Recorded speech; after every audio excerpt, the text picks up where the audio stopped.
Imagine-se no meio do mato, longe de tudo e de todos. O silêncio só é quebrado pelo som dos grilos e pelo vento batendo nas árvores. Você está em um acampamento, cercado apenas pela escuridão e por pessoas que, até então, acreditava conhecer bem. Mas, e se eu te contar que uma das histórias mais perturbadoras já registradas em território brasileiro aconteceu justamente em um cenário assim? Um acampamento que deveria ser de lazer, amizade e conexão com a natureza, mas que terminou em puro pavor. Essa não é uma lenda, não é uma história inventada para assustar. O que você vai ouvir agora aconteceu de verdade e foi registrado em jornais da época, em depoimentos e nos relatos de quem sobreviveu. Tudo começou no final da década de 1990, em um pequeno município do interior de Minas Gerais. Um grupo de 5 jovens amigos decidiu se aventurar em uma área de mata fechada, conhecida por suas trilhas, riachos e clareiras perfeitas para acampamento. O local, apesar de lindo, já tinha má fama entre os moradores da região. Diziam que era terra pesada, um lugar onde desaparecimentos haviam ocorrido décadas antes, mas que nunca foram totalmente explicados. Claro que, para os jovens, aquilo parecia apenas superstição. Eles riam das histórias, carregaram mochilas com comida, barracas, lanternas e foram em 2 carros até a entrada da trilha que levava à clareira principal. A ideia era passar 3 noites ali, isolados, curtindo a natureza e longe da rotina. Na primeira noite, tudo correu bem. Fizeram fogueira, assaram carne, beberam algumas cervejas e riram alto. O clima era de descontração total. Mas, já nos primeiros sinais da madrugada, começaram os estranhos acontecimentos. Os primeiros sinais. Um dos jovens, chamado Felipe, acordou no meio da noite ouvindo passos ao redor da barraca. Ele pensou que fosse um dos amigos indo urinar perto das árvores, mas quando acendeu a lanterna, não viu ninguém. Resolveu sair, imaginando que estivesse exagerando, mas ao colocar o pé para fora, percebeu marcas no chão, pegadas.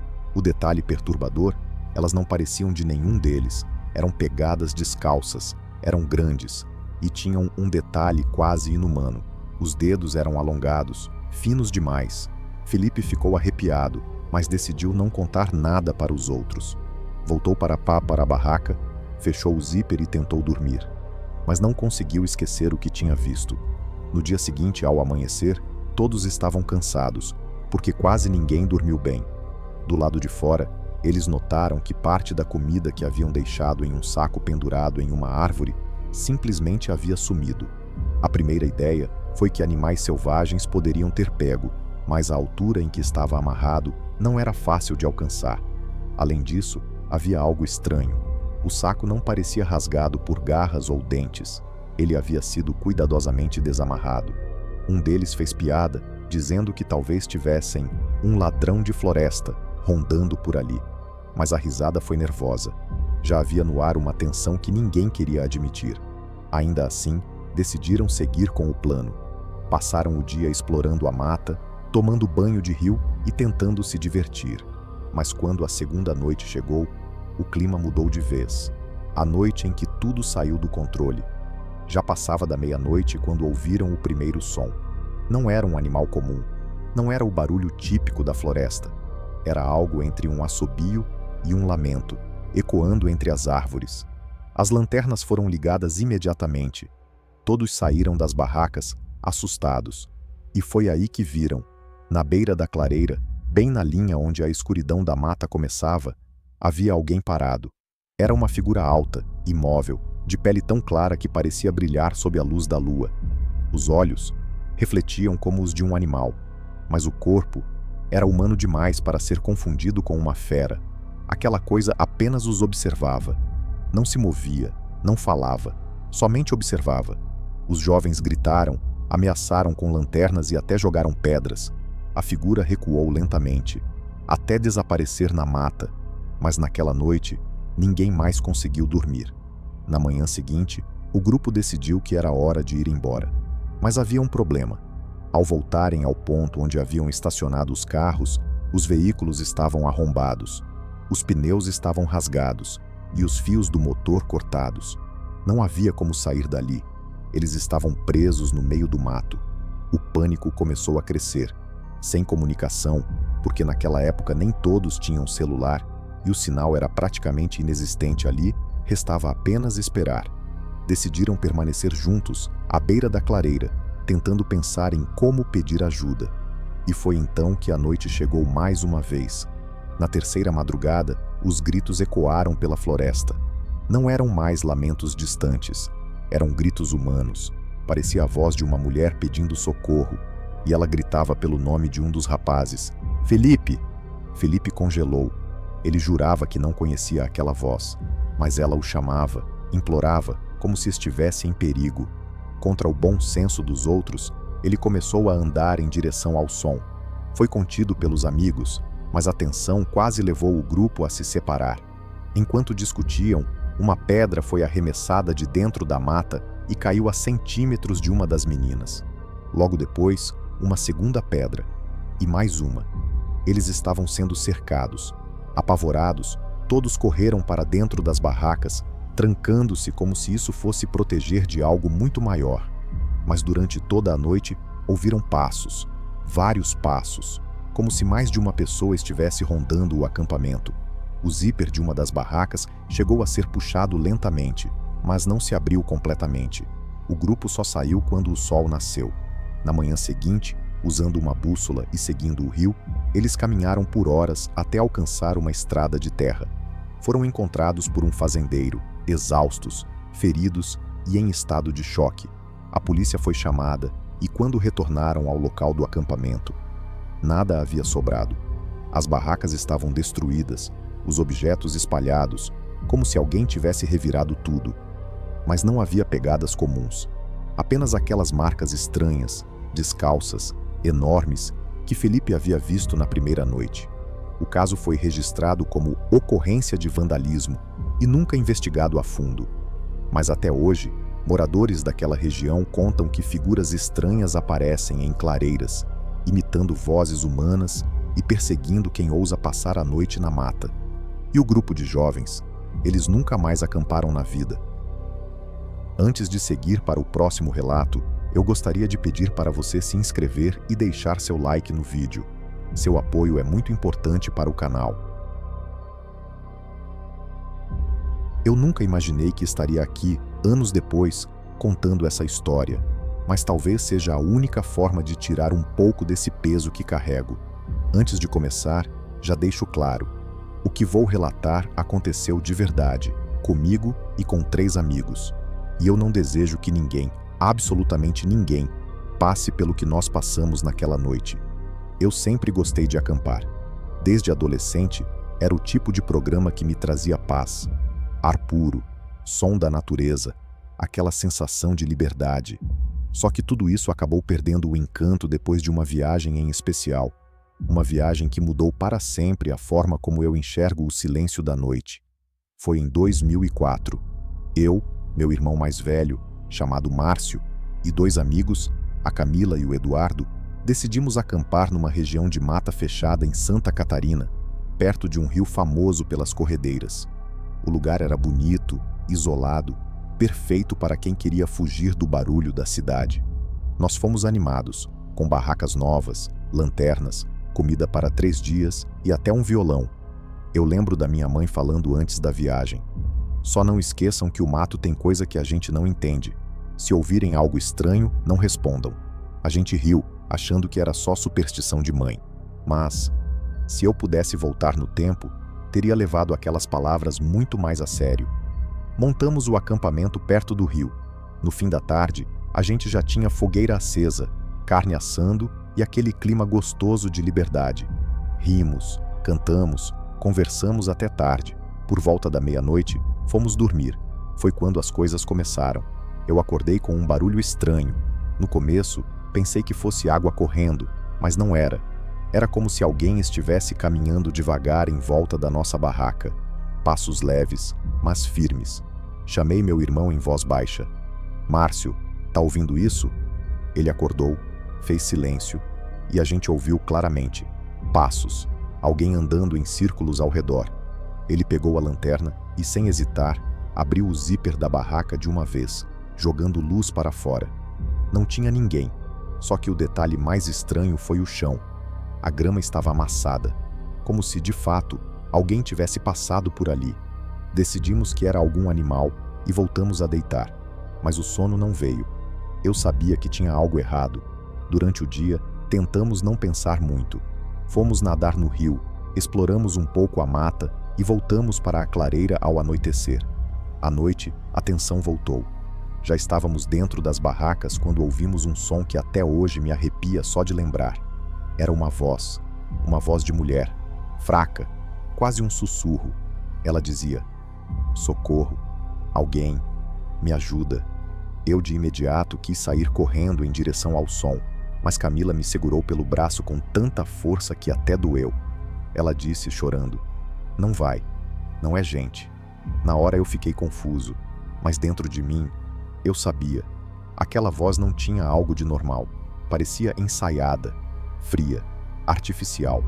Ficamos todos em silêncio, tremendo, enquanto a voz ia se afastando, repetindo as mesmas palavras. Na terceira noite, ninguém mais conseguiu fingir que estava tudo bem. Não teve fogueira, não teve conversa. Cada um se enfiou em sua barraca, esperando que a noite passasse rápido. Mas a madrugada foi o pior momento da minha vida. Eu estava quase pegando no sono quando ouvi o barulho de algo arrastando na grama, como se alguém estivesse puxando uma corrente pesada ou arrastando um saco pelo chão. E de repente, a minha barraca começou a ser sacudida. Não devagar, com força, como se alguém quisesse arrancar do lugar. Eu comecei a gritar pelo meu irmão, e ele também gritava do lado de fora. A barraca dele também estava sendo sacudida. De repente, silêncio. Total silêncio. Nem os grilos cantavam mais. Foi nesse momento que ouvimos aquilo. Um grito, alto, rouco, quase inumano. Vinha de dentro da mata. E era seguido por um som de risada. Uma risada tão distorcida que parecia não acabar nunca.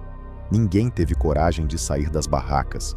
Nós ficamos lá dentro, abraçados, chorando, esperando o sol nascer. No amanhecer, juntamos tudo às pressas. Nem desmontamos direito as barracas. Pegamos o que deu e corremos em direção à estrada.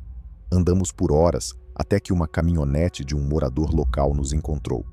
Ele nos olhou com uma seriedade que eu nunca vou esquecer. Disse apenas: "Vocês tiveram sorte. Nem todos voltam quando a mata chama pelo nome." Eu gelei na hora, porque ele usou exatamente a mesma expressão que minha mãe tinha dito antes da viagem.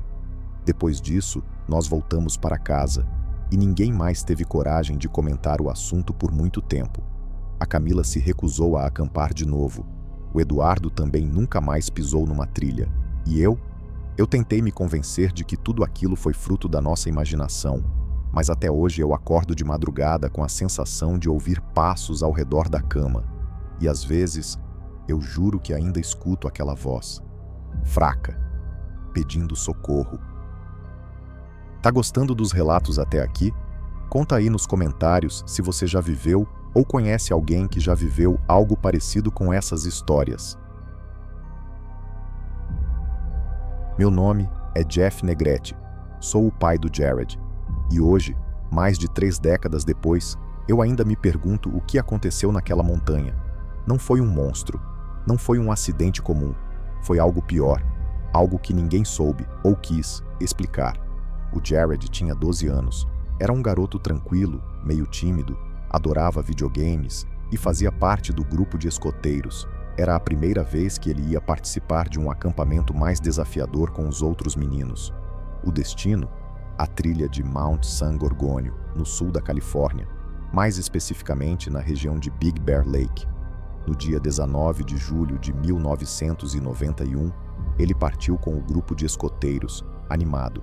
Antes de sair, deu um beijo na mãe, olhou para mim e disse: "Prometo que volto com uma história legal, pai." Eu não imaginava que aquela seria a última vez que eu veria meu filho. O grupo começou a subida da trilha com 9 garotos e 2 líderes adultos.